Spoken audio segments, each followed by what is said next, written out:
Današnjo oddajo za zdravje in dobro počutje bomo začeli na snegu. Lidlova ambasadorka Urška nam bo povedala in pokazala, kako na pravi način začnemo učiti otroka prvih korakov in zavojev na snegu. Kako narediti prve korake na smučeh?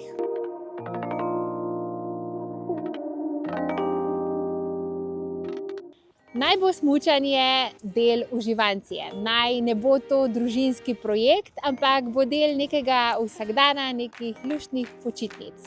Naj bodo objemi del tega, naj bo igra del tega. Zdaj pa poglejmo ta prve korake. Če imate možnost, je super, če date otroka v tečaj za dan, dva. To, da nima zraven staršev, je ponavadi en velik plus. Potem pa po tečaju, oziroma tudi če ste se odločili sami, upoštevajte nekaj glavnih pravil, ki so za otroškega smučarja ključne. Smučanje naj bo zabava.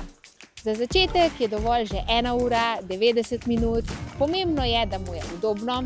To pomeni, da tudi nosi oblačila, v katerih ga ne zebe, da ni preveč lejerjev, ampak so tisti, ki jih ima bolj kvalitetni, da so rokavice suhe, čelada je obvezna, tudi za starše, ker smo jasno njegov vzor.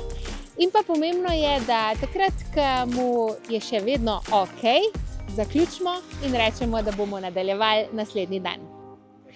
Najpogostejše napake, ki jih starši naredimo pri otrocih in s tem pospešimo, da se jim smučanje lahko zameri, je to, da opazujemo druge otroke in jih primerjamo. To nikoli nima smisla. Niti nima smisla, da gledamo, googlamo, koliko mora biti otrok star, da lahko začne smučati. Smučanje je stvar občutka in užitka in seveda dovoljšne moči in pa ravnotežja. To je lahko kdaj že pri 3 letih, lahko pri 4, 5, 6, kakor je vašemu otroku ok. Pomembno je, da ga ne forsiramo, da nadaljuje, če mu ni všeč, in pa da takrat, ko je utrujen, ga slišimo in res nehamo. Na začetku torej spustimo pričakovanja, smučarja bomo dobili s časom. Cilj ni popoln smučar. Cilj je, da dobimo veselega otroka, ki želi to ponavljati, ki želi to početi z nami in s to lepo aktivnostjo v resnici nikoli zaključiti. To je slovenski šport, tako da dajmo jim ga približati.